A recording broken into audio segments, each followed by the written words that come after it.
all know about the Sephiroth, the Psychomantis, and the Valkyrie Queen.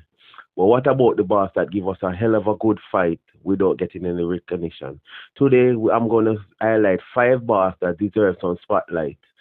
Up first is Gilgamesh from Final Fantasy 12.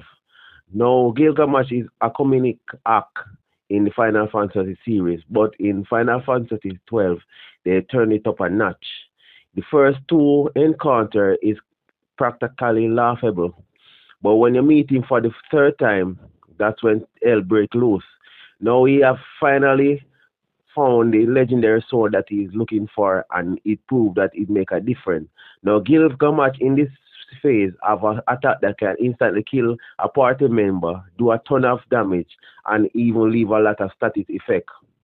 Up next is Sniper Wolf. Now, if the N is the grandfather of all sniping, Sniper Wolf is his close relative. Now, what makes Sniper Wolf boss battle such a big difference is most of Metal Gear Solid, we are the hunter. But now, the game has changed on us. We become the prey. It starts with she baiting us with one of our friends in a kill zone.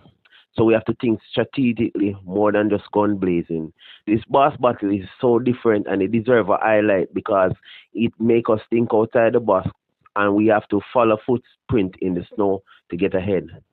This was a game changer back in the days, and I think that this boss should be deserved highlighted more than just the end because this is also an awesome sniping boss battle.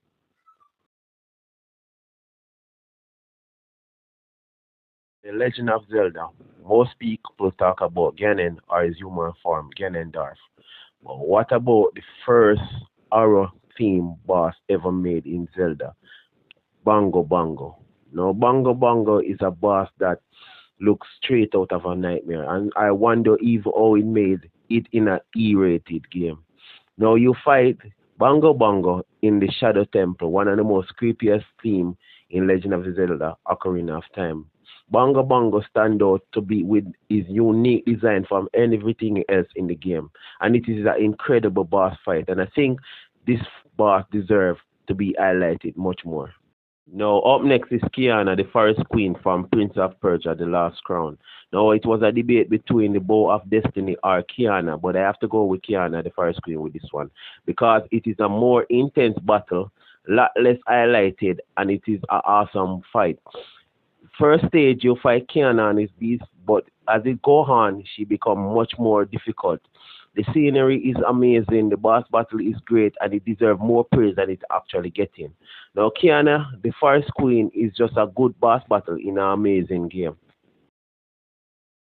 Now, in Dark Souls 3, there are so many good bosses, such as the Dancer, the Storm Ruler, but there's one boss that should not be overlooked, the Abyss Watcher. Now, in a game that have so many good boss and boss design, it's obvious that someone have to get overlooked, but the Abyss Watcher should not be one of them. In his boss battle, it comes in two stages.